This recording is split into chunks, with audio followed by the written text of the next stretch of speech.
안녕하세요. 오늘도 사연살롱을 찾아주셔서 감사합니다. 광명시에 살고 있는 결혼 3년차 20대 여성이에요. 결혼 후 아이를 낳고 정신없이 살다 보니 확실히 감정이 무뎌지는 것 같아요. 예전엔 사소한 일에도 상처받고 감정 상하는 일이 많았거든요. 근데 지금은 일하며 육아와 살림을 병행하다 보니 솔직히 제 감정에 신경 쓸 여유가 없네요. 그런데 얼마 전 저는 가장 가까운 사람으로부터 엄청난 상처를 입게 됐어요. 저희 친정 엄마한테요. 이렇게 사연을 보내게 된 것도 바로 그 일 때문이에요. 왜 그런 말이 있죠? 사랑받고 자란 아이가 사랑을 베풀 줄 안다고. 저는 이 말이 정말 싫어요. 사실 전 사랑을 못 받고 자랐거든요. 적어도 엄마한테는요. 저에게는 2살 위 언니가 있어요. 언니는 아이가 없던 집안에 태어난 첫 아이였기에 온 집안 사람들의 귀여움을 독차지했죠. 지금은 왕래가 드문 먼 친척들도 여전히 언니 이름은 기억할 정도로 집안에서 유명했어요. 반면에 저는 언니와는 전혀 달랐죠. 제가 태어나던 무렵 작은 엄마와 고모가 1~2달 차이로 먼저 출산하는 바람에 저는 상대적으로 관심을 못 받았어요. 게다가 그쪽은 모두 아들이었고 저는 딸이라서 특히 더 그랬죠. 차라리 무관심으로 끝났으면 낫게요. 제가 태어났다는 소식을 듣고 찾아온 친할머니는 절 보자마자 주저앉아 대성통곡을 하셨대요. 또 딸이냐고요. 맏마늘이었던 엄마는 힘들게 출산을 하고도 둘째도 딸을 낳았다는 이유로 친할머니한테 구박을 받았다더군요. 그러니 엄마가 절 예뻐할 리가 없죠. 자라면서 전 늘 엄마한테 차별을 당했어요. 좋은 거, 예쁜 거, 쉽고 편한 건 모두 언니 차지였죠. 밖에 나갈 때도 언니는 공주처럼 한껏 꾸며주었지만 전 짧은 머리에 칙칙한 색상의 옷들만 입혔어요. 그러다 보니 동네 사람들은 절 밖에서 낳아온 딸이라고 오해를 하곤 했고요. 그래도 어릴 땐 엄마한테 잘 보이려고 노력했던 적도 있어요. 어떻게든 엄마한테 관심을 받으려고 공부도 열심히 하고 교내 대회에서 그림이며 글짓기로 상도 타오고 했죠. 집안 청소며 심부름도 잘하고 속상해도 엄마 앞에선 방글방글 웃기도 했고요. 10살 남짓한 아이가 할 수 있는 모든 걸 다 했어요. 남들은 당연히 받고 사는 엄마 사랑을 받으려고요. 그러던 어느 날이었죠. 열린 안방 문틈으로 엄마가 이모와 전화통화를 하는 소리가 들렸어요. 전 그냥 지나치려다 제 이름이 나오길래 조용히 가서 들어봤죠. 나경의 그 지집애는 어쩜 그러는지 몰라. 아주 여우 같은 게 지 언니 이겨먹으려고 학교 공부며 글짓기, 심지어 피아노까지 기를 쓰고 한다 글쎄. 기특하긴. 걔가 얼마나 가증스러운 줄 아니? 방금 혼나놓고도 앞에서 방글방글 웃는다? 소름 끼치게. 하여간 지 친할머니 똑 닮아서는 하는 짓도 똑같다니까. 내가 낳았지만 정말 정이 안 가. 충격적이었어요.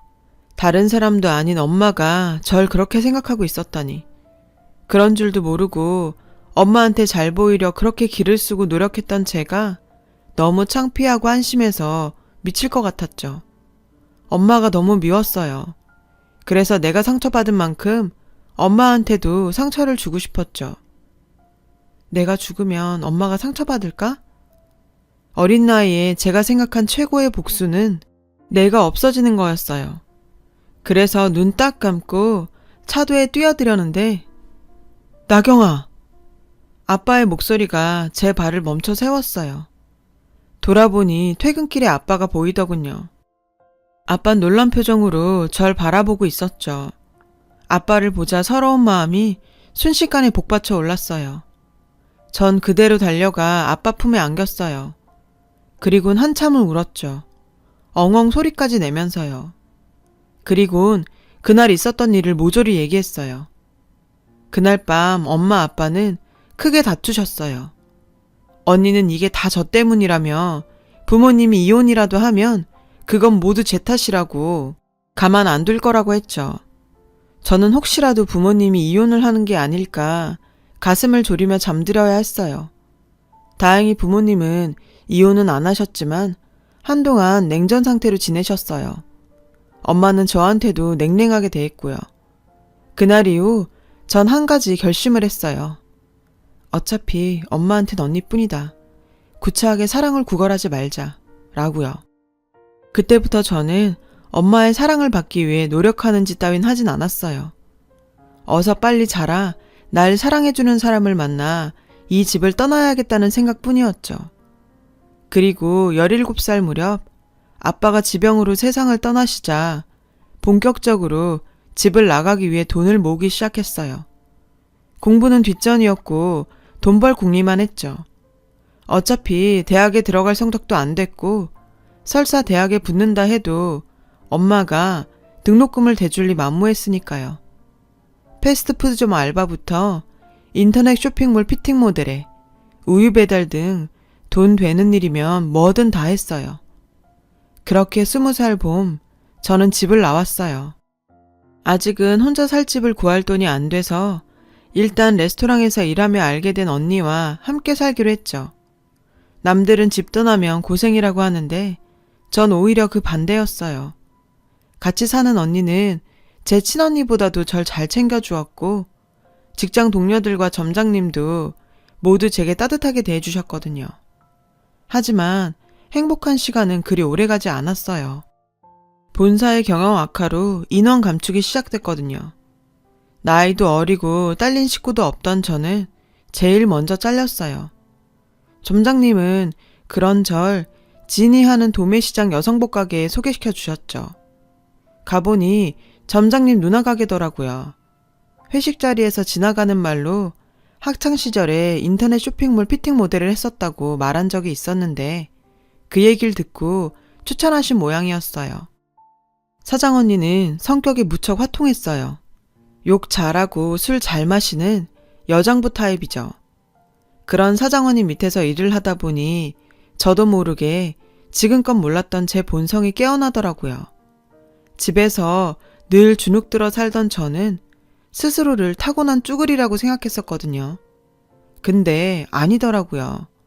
시비 거는 손님들이랑 육두문자를 쓰며 싸움도 하고 소매 손님들이랑 가격 흥정도 잘하고 다양한 사람들과도 쉽게 친해지는 외향적인 성격이더라고요. 몰랐어요. 환경에 따라 성격이 바뀔 수 있다는 걸. 그때 알았어요. 그렇게 반년쯤 지났을 무렵 사장 언니가 그러더라고요. 민혁이하고는 요즘 어때? 점장님이요? 딱히 어떻고 자시고 할 관계가 아니라서. 근데 왜요? 사장 언니는 당황한 표정으로 제게 물었어요. 니네 사귀는 거 아니었어? 민혁이가 여자 데려온 건 네가 처음이었는데? 여자요? 점장님한테 제가 여자라고요? 말도 안 돼요. 전 깔깔대며 웃었어요. 말도 안 된다고 생각했거든요. 일단 나이 차이도 10살 가깝게 났고 점장님은 항상 절 애기 다루듯 했으니까요. 제가 무거운 바트를 나를 때면 주변을 서성이며 안절부절하기 일쑤였고 회식 때 다른 직원들이 저한테 술을 권하기라도 하면 아직 어린 애인데 술을 먹이면 어떡하냐며 대신 마셔주곤 했거든요. 그런데 여자라니요. 말도 안 되죠. 그랬는데 너 나한테 여자 맞아. 며칠 뒤 가게로 찾아온 점장님은 제게 선전포고를 하듯 말했어요. 그 말을 들은 전 어안이 벙벙했죠. 언제부터요? 점장님이 절 여자로 본 게 언제부터였어요? 점장님은 제 물음이 부끄러웠는지 눈도 제대로 못 마주치며 말했어요. 면접 보러 왔던 그날부터. 헐, 이 곰 같은 남자는 2년 넘게 절 짝사랑해왔던 거예요. 하나만 묻자. 넌 내가 남자로 안 보이니? 전 고개를 끄덕였어요. 솔직히 점장님은 제 스타일도 아니고 나이 차이도 8살이나 나잖아요. 게다가 직장 관리자인데 그런 쪽으로 생각이나 했겠어요? 물론 성실하시고 부지런하시고 일처리 딱 부러지는 건 알죠. 근데 그게 남친의 조건은 아니잖아요. 제 말에 점장님은 꽤 충격을 받은 모양이었어요. 말없이 가더라고요. 집으로 돌아온 저는 같이 사는 언니한테 그날 있었던 일을 얘기했어요. 그랬더니 글쎄 그동안 저 빼고 모든 사람들이 다 알고 있었더라고요. 점장님이 절 좋아하는걸요. 오히려 저보고 진짜 몰랐냐고 되물었죠. 솔직히 지성이만 감천이라고 다들 너랑 점장님 잘 될 줄 알았거든. 점장님이 너한테 좀 헌신적이었니? 키다리 아저씨 저리 가라였지. 그래도 뭐 네가 남자로 안 보인다면 게임 오버지 뭐. 언니 얘기를 듣고 보니 그동안 점장님이 절 많이 챙겨주었다는 걸 알겠더라고요. 늘 말없이 뒤에서 묵묵히 절 지켜주셔서 오히려 고마움을 몰랐던 거죠. 전 그날 좀처럼 쉽게 잠들 수 없었어요. 그날 이후 점장님은 가게로 절 찾아오지 않았어요. 자주 보던 사람이 보이지 않자 신경이 쓰이더라고요. 그렇다고 내색하기도 뭐했죠. 제 입으로 남자로 안 보인다고 해놓고 이제 와 찾는 건 너무 재수없잖아요. 그렇게 한 달쯤 지났을까? 사장 언니가 친구들과 해외여행을 떠나는 바람에 한동안 저 혼자 가게를 봐야 했어요. 공장에서 들어온 물건도 혼자 까대기를 하고 벽면 DP에 소도매 판매까지 하려니 죽을 맛이었죠. 결국 몸살이 난 저는 펄펄 끓는 몸으로 가게 문을 열었어요. 청소를 마치고 의자에 앉으려는데 그대로 몸이 까부라지더라고요. 꿈결처럼 누군가 절 부르는 소리가 들렸죠. 나경아! 그 소리에 눈이 번쩍 뜨였어요. 눈을 떠보니 병원이었죠. 제 곁에는 누군가 앉은 채로 엎드려 자고 있었어요. 점장님이었죠. 제 손을 꼭 잡고 잠들어 있는 점장님을 보니 안심이 되더라고요. 세상에 혼자 뚝 떨어져 있는 것 같았는데 나한테도 내 편이 있었더라고요. 애써 노력하지 않아도 있는 그대로의 나를 사랑해주는 사람이 있다고 생각하니 눈물이 나더라고요. 그리곤 이 남자를 놓치지 말아야겠다는 생각이 들었어요. 그래서 잠든 점장님을 깨워 사귀자고 했죠. 점장님은 얼떨떨한 표정이더군요. 그랬겠죠. 자다 깨니 연인이 됐는데요. 그날을 기점으로 점장님과 전 연인이 됐어요. 그렇게 2년 정도 연애를 한 우리는 결혼 준비를 하기 시작했죠. 사장 언니는 쌍수 들고 환영이라며 축하해 주었어요. 시부모님께서도 절 엄청 반겨주셨죠. 문제는 저희 집이었어요. 20살에 집을 나온 후 연락 한 번 없다가 결혼하겠다고 연락하는 게 마음에 걸렸거든요. 게다가 혹시 저한테 하던 것처럼 점장님한테도 함부로 할까봐 걱정도 됐고요. 아니나 다를까 인사드리러 집에 들렀더니 꼴랑 차 한 잔 내주더라고요. 저녁 식사 시간이었는데 말이죠. 엄마는 뚱한 표정으로 날짜 잡으면 연락하라며 가보라더군요. 대문을 나서는데 점장님한테 어찌나 미안하던지 쥐구멍이라도 있으면 숨고 싶은 심정이었어요. 그런데도 오히려 점장님은 절 위로하더라고요. 다행이다. 얼마나 긴장했는지 밥 먹고 가라고 하셨으면 큰일 날 뻔했다니까. 많이 서운했을 텐데도 절 생각해서 아무렇지 않은 척하는 모습에 전 미안하고 고마웠어요. 양가 인사를 마친 우리는 본격적으로 결혼 준비에 나섰죠. 예단이랑 폐물은 생략하고 점장님은 집을, 전 그동안 모아둔 돈으로 냉장고랑 TV와 침대를 하기로 했어요. 그래서 친정엄마한테는 10원짜리 한 장 안 받고 끝낼 수 있었죠. 결혼하고 1년쯤 지나 임신을 한 저는 작년에 첫 애를 낳았어요. 딸이었죠. 솔직히 애 낳으면서 친정엄마 생각이 많이 났어요. 엄마도 이렇게 힘들게 날 낳으셨겠구나 생각하니 그동안 미워했던 게 너무 죄송했죠. 그래서 아이 낳고 엄마한테 전화를 했어요. 그랬더니 내가 너 낳느라 얼마나 힘들었는지 이제 좀 알겠지? 넌 내가 널 미워한다 그러는데 세상 어떤 부모가 자기가 낳은 자식을 이유 없이 미워하겠니? 너도 너 똑 닮은 딸 한번 키워봐. 내 심정 이해가 갈 테니. 근데 설마 너 산후조리 해달라고 전화한 건 아니지? 그런 거라면 꿈 깨라. 난 힘들어서 너 산후조리 못 해주니까. 조리원에 들어가서 하든 사람을 사서 하든 네가 알아서 해. 요즘은 친정엄마들도 그런 거 안 한다잖니. 정 안 되겠으면 네 시엄마한테 해달라 그러던가. 자기 소녀딸 낳아준 며느린데 설마 안 된다고 하겠니? 솔직히 친정엄마한테 산후조리 도와달라고 할 생각은 없었어요. 처음부터 시어머니께서 해주시겠다고 말씀하셨거든요. 본인은 힘들어 안 하면서 시어머니한테 미루다니 저희 엄마답더군요. 나중에 안 사실이지만 저랑 친정엄마 사이가 안 좋은 걸 아는 남편이 미리 시어머님께 산후조리를 부탁했더라고요. 정말 눈물나게 고마웠죠. 근데 막상 며느리가 돼선 시어머님이 차려주시는 밥상을 받으려니까 여간 불편한 게 아니더라고요.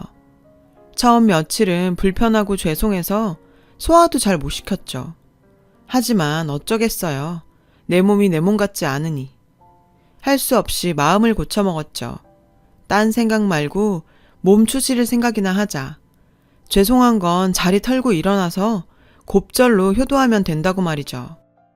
그렇게 마음을 먹고 나니 전보다는 좀 덜 불편하더라고요. 그렇게 전 시어머니께서 해주시는 밥을 먹으며 열심히 산후조리를 했어요. 3, 7일 이후엔 자리를 털고 일어났죠. 인간사 기브앤테이크라고 어머님께 받은 사랑이 많다 보니 저도 어머님을 많이 생각하게 되더라고요. 어머님이랑 밖에 나가면 사람들이 친정엄마랑 막내딸로 보기도 했고요. 저도 마음으로는 시어머니를 친정엄마처럼 생각하며 살고 있고요. 시간은 흘러 딸아이 돌이 다가왔어요. 한창 돌잔치 준비를 하고 있는데 친정엄마한테 전화가 왔더라고요. 다짜고짜 집에 들리라고요. 그래서 주말에 남편한테 애를 맡기고 혼자 친정으로 향했어요. 마침 언니도 집에 있더라고요. 엄마는 절 보자마자 조만간 네 언니도 결혼을 할 테고 그래서 말인데 이 큰 집에 늙은 애미 혼자 사는 것도 그렇고 해서 니네가 들어와 살아야겠다. 애한테도 그게 나을 테고. 솔직히 좀 당황했어요. 언제부터 엄마가 절 생각했다고 들어와 같이 살라니요. 게다가 하루아침에 처가살이를 하게 될 제 남편은 또 어떻고요. 정말 말도 안 되는 소리였죠. 그래서 전 엄마, 그게 무슨 소리야? 우리 그이 보고 처가살이를 하라고? 엄만 양심도 없어? 지금껏 엄마가 그 사람한테 뭘 해줬다고 처가살이를 하래? 그리고 그걸 왜 엄마 맘대로 정해? 우리 결혼할 때 엄마가 그이한테 어떻게 했는지 기억 안 나? 처갓집에 처음 인사라 온 사람한테 밥 한 끼도 안 차려줬어. 그뿐이야? 남도 아니고 딸이 결혼한다는데도 시집 식구들 보기 싫다고 상견례도 안 했잖아. 그때 내가 시집 식구들 보기 얼마나 창피했는 줄 알아? 그렇게 내 남편이랑 시댁 식구들을 무시해놓고 이제 와서 처가살이? 정말 양심도 없어. 어떻게 사람이 그래? 딸이 애를 낳았다는데도 병원 한번 안 오고 산후조리 해달랄까봐 선수쳐서 시어머니한테 떠넘긴 사람이 이제와 나한테 엄마를 모시고 살라고? 싫어. 난 절대 안 해. 그러니까 헛된 꿈 꾸지 말고 정신 차려. 그렇게 딸이랑 같이 살고 싶으면 엄마가 애지중지하는 큰딸이랑 살든가. 사람이 양심이 있어야지. 어찌나 화가 나던지 엄마 얘기를 듣자마자 전 버럭 질러댔어요. 그간 가슴에 꽁꽁 싸매두었던 서운한 일들까지 몽땅 털어서요. 그랬더니 엄마가 뭐라는지 아세요? 이 지집애 말하는 것 좀 봐. 그럼 내가 보기 싫은데 억지로 네 시댁 식구들 얼굴까지 봐야 돼? 보면 뭐 어차피 하기로 한 결혼인데 상견례 안 한다고 틀어져? 그리고 낳아주고 키워주고 공부까지 시켜줬으면 너도 자식된 도리는 해야 하는 거 아니니? 상견례 참석 안 했다고 네가 고개 빳빳이 들고 늙은 엄마한테 따질 일이야? 그놈의 산후조리. 그래, 네가 그 얘기 왜 안 하나 했다. 그래서 같이 살자잖아. 그때 못해준 밥 주구장창 해주겠다고. 엄마 마음도 모르고 어디서 되먹지 않게 빚쟁이 노릇이야. 부모가 나이 들고 힘 빠지면 당연히 지가 모시고 살 생각을 해야지. 어떻게 시집가는 지 언니한테 떠넘길 생각부터 해. 아우 싸가지 없는 년. 정말 기가 막히더라고요. 근데 더 기가 막힌 건 언니의 말이었어요. 엄마 말이 끝나기도 전에 언니가 끼어들어 한마디 했거든요. 엄마, 쟤 원래 그러잖아. 기집애가 얼마나 이기적인지 몰라. 뭐 이기적? 그건 누가 할 소린데. 언니 이때까지 엄마한테 용돈 받고 편하게 살았지? 대학까지 졸업하고도 언니 손으로 10원짜리 한 장 벌어본 적 없고 말이야. 이모가 그러더라. 언니가 벌어놓은 돈이 없어서 엄마가 집담보로 대출받아 혼수며 예단까지 다 해줬다고. 그 나이 먹도록 부모 등골 빼먹으면서 왜 엄마 못 모셔? 그뿐이야? 지금까지 살면서 청소기 한 번이라도 돌린 적 있어? 세탁기는? 내가 이 집에 있을 땐 빨래며 청소며 언니가 먹고 난 그릇까지 내가 다 치웠어. 내가 안 하면 엄마가 할까봐. 근데 나 나가고 없으니까 엄마한테 다 떠넘기고 살았다며? 하는 일도 없이 집구석에서 잠만 쳐자는 주제에 학교도 엄마 돈으로 다녀. 결혼도 엄마 돈으로 해. 왜? 네 인생도 엄마 보고 살아달라 그래. 지 할 도리도 안 하고 사는 주제에 누가 누구 보고 이기적이래? 제 말에 언니가 버럭하더라고요. 언니한테 못하는 소리가 없다나요? 왜? 동생한테 이런 소리 들으니까 쪽팔리냐? 듣기 싫음 나이값을 하고 살아. 누가 너더러 그러고 살래? 제가 언니한테 퍼붓자 엄마는 한 대 칠 기세로 제게 소리쳤어요. 이게 어디서 언니한테 야자야? 언니가 네 친구야? 버르장머리 없는 지집애. 누군 너 같은 거랑 살고 싶어 그래? 나도 싫어. 너 보면 죽은 니네 친할머니 떠올라서 한시도 같이 살고 싶지 않아. 엄마가 속마음을 터놓자 언니가 발끈했어요. 엄마, 안 살면? 쟤랑 안 살면 누가 엄마 병수발을 해? 설마 나보고 하라는 건 아니지? 난 못해. 난 죽어도 못해. 안 그래도 요즘에 엄마 깜빡깜빡 하는 거 옆에서 보는 것만으로도 겁나 죽겠는데 치매 증상 심해지면 벽에 똥치라고 그럴 거 아냐. 그걸 더러워서 내가 어떻게 보냐고. 엄마도 알잖아. 나 비위 약한 거. 그니까 잠만 말고 나경이랑 살아. 전혀 비위를 맞추던 돈으로 구워 삼던 어떻게든 쟤랑 살라고. 암튼 난 죽어도 엄마랑 못 살아. 그러자 엄마가 언니 허벅지를 쿡 찌르더군요. 이 지지배야. 치매 얘기라면 어떡해. 아, 손바닥이 맞아야 사기도 쳐먹지. 이거였어요. 엄마가 저랑 살겠다고 했던 이유가. 솔직히 여기 오기 전까진 언니 결혼 자금 좀 보태라고 할 줄 알았거든요. 그런데 뜬금없이 같이 살자길래 무슨 일인가 했죠. 아, 이거였어? 치매 걸리고 나니까 나랑 살겠다? 애지중지하던 큰딸은 고생시키면 안 되니까 작은 딸년이나 시켜먹자. 그런 거지? 엄마, 정말 내 엄마 맞아? 어떻게 끝까지 사람이 이래? 어떻게 그동안 하나도 변한 게 없냐고. 너도 그래. 나인 똥구멍으로 처먹었니? 너 위에 평생 뼈 빠지게 뒷바라지한 엄마 똥이 더러워서 같이 못 살겠다고?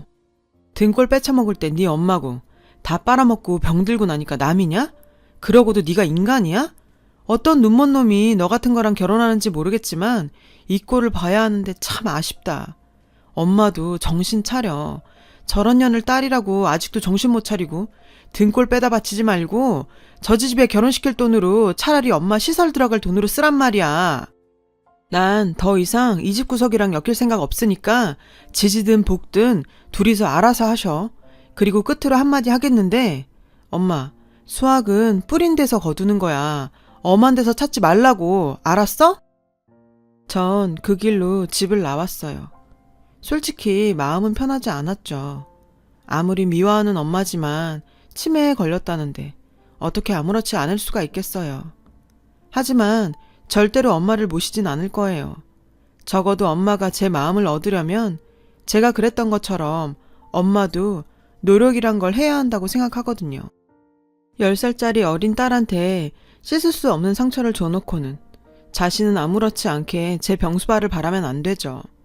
사랑을 줬으면 준 곳에서 기대하는 게 인지상정이니까요. 전 저에게 조건 없이 사랑을 준 남편과 시댁에 저희 사랑을 주렵니다. 항상 고마운 마음 잊지 않고 살려고요. 사랑하는 사람에게 사랑받고 사랑 주는 행복한 삶 사시길 바랍니다. 여러분, 사연 댓글에 응원과 현명한 조언 부탁드려요. 좋아요와 구독은 저에게 큰 힘이 됩니다. 오늘도 좋은 일 가득하세요.